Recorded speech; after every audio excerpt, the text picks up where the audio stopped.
Donc on est, les amis, dans cette grande thématique du forecast, du prévisionnel, l'atout stratégique de la finance.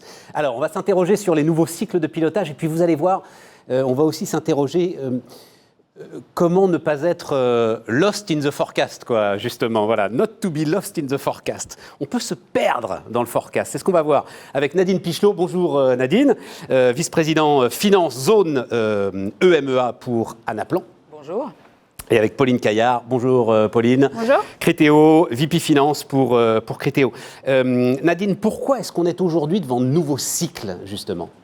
Alors on est dans de nouveaux cycles parce qu'on a vécu une crise quand même sans précédent, que je pense qu'on n'avait jamais vécu dans notre expérience professionnelle. Donc première chose, des choses qui ont changé du jour au lendemain dans des proportions complètement incroyables. Qu'on n'imaginait pas. Qu'on n'imaginait pas. Je pense que Pauline en parlera, mais si je regarde le bâtiment par exemple, moins 90% en 10 jours. Qu'est-ce qu'on fait ? Donc on a été confronté à ça, donc c'est une première chose. Et ensuite, donc, il a fallu réagir vite et réagir pour agir. La finance ne fait pas des tableaux de bord ou des prévisions pour ne pas agir. Donc c'est comment on réagissait vite pour être capable d'anticiper un peu mieux. Donc ça, c'est une première chose. La deuxième chose qu'on peut noter, c'est on vit sous contrainte depuis le Covid. Alors, contrainte de demande qu'on a vécue, je pense, pendant la crise du Covid, et aujourd'hui, contrainte de ressources. Absolument. Donc on continue, donc on va devoir apprendre à vivre sous contrainte, et ça nous oblige à réduire les cycles, à être beaucoup plus agile dans ce qu'on fournit comme indicateur au business, pas seulement bien sûr à la finance, et comment on les aide là aussi à passer à l'exécution et à agir.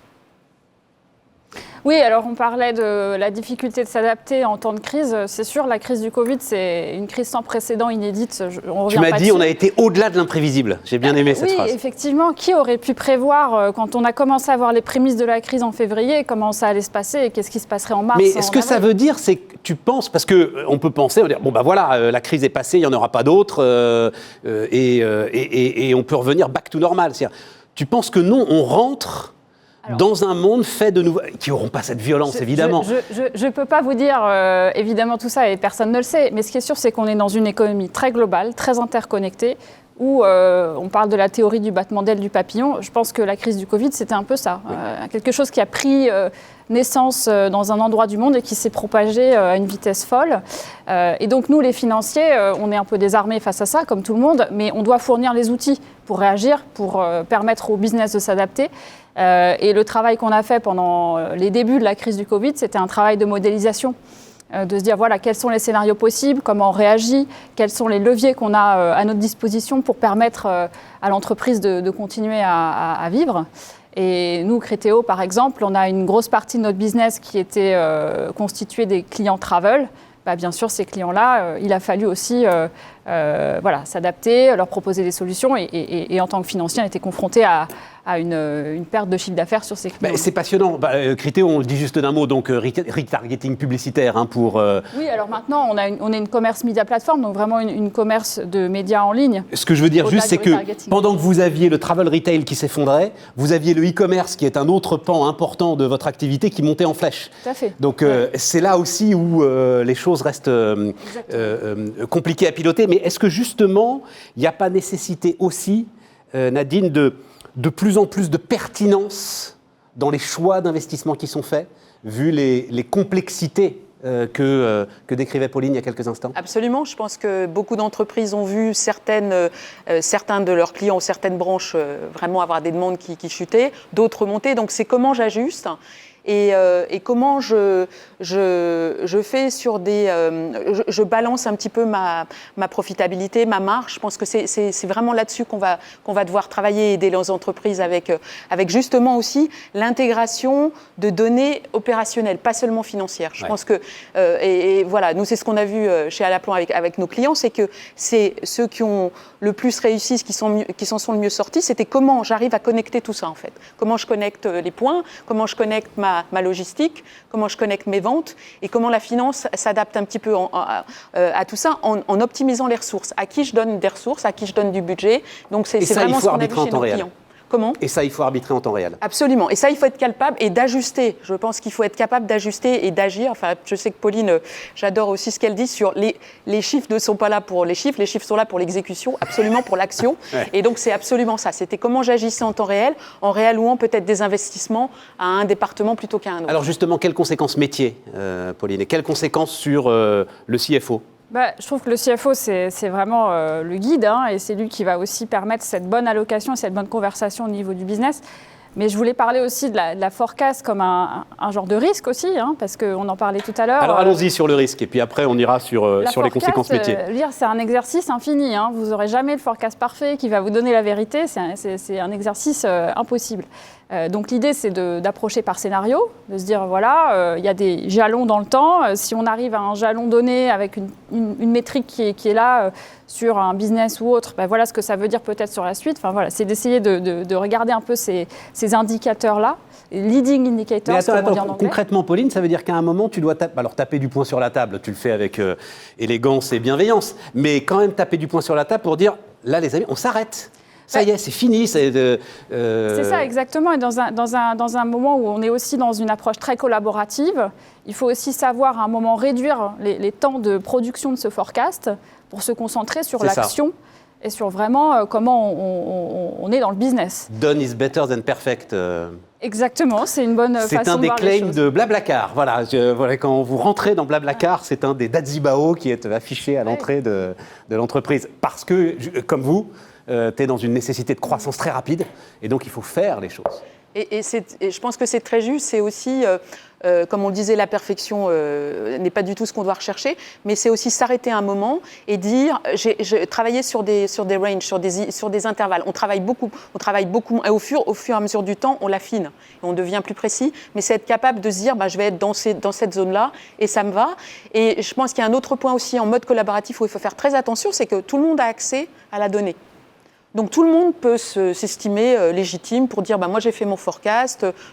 Donc là aussi il y a un vrai sujet de gouvernance, je pense, sur qui le fait, comment le fait, et aussi que le CFO tape du poing sur la table à un moment pour dire stop, c'est la meilleure information qu'on ait aujourd'hui et puis on y va. Parce que dans l'ensemble de tes clients, des clients d'Anaplan, et puis en plus, il y a un côté assez ludique, c'est-à-dire que dans l'UX, vous faites des efforts pour que ce soit très sympathique à faire, l'ensemble de ces trucs-là.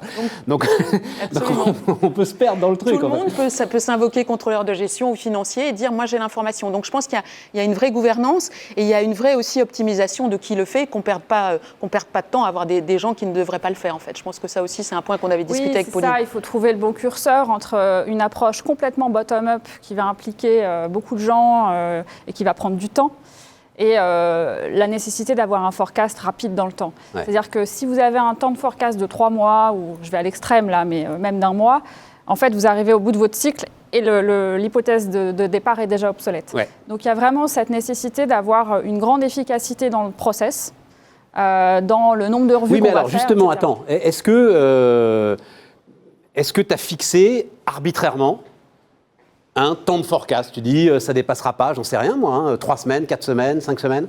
C'est un effort qu'on fait, bien sûr. Après, il faut, comme je disais, placer le bon curseur entre être très collaboratif. Oui, mais tu as décidé que sur, j'en sais rien, tel service, telle division, ce serait 3 semaines, pas plus. Là, pour l'instant, on est autour de 25 jours. Voilà, mais on a un objectif d'être meilleur et d'aller plus vite demain. Mais ça implique aussi un travail au niveau de l'entreprise. Ce n'est pas juste la finance qui décrète ça. Je pense que c'est vraiment important de vraiment se mettre ensemble et décider ensemble avec le métier, avec le business. Et ça implique aussi que ceux qui rentrent dans ce processus acceptent d'abandonner eux-mêmes un certain nombre d'exigences, parce que sinon, ils vont le faire en 3 semaines, mais ils vont se tuer à la tâche. C'est ça. Bien sûr, ou alors ils vont faire des choses en amont pour préparer la préparation du forecast. Ça peut être infini. Donc effectivement, c'est aussi un renoncement à un truc parfait qui n'existe pas par définition. Et l'acceptation de la réalité. Tout à fait d'accord aussi. Et ce qu'on disait, je pense, va aussi avec la granularité et le détail Je pense qu'il y a aussi des cycles, à certains niveaux de cycle, on a certains indicateurs qui sont pertinents, qu'on va accepter, qu'on va prendre et accepter.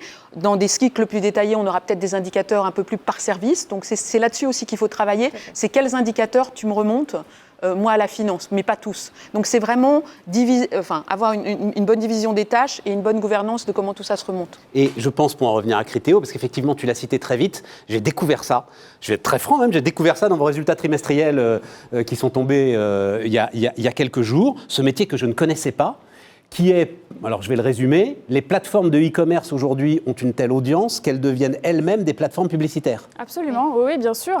Nos clients aujourd'hui, par exemple en France, sont les leaders de la grande distribution.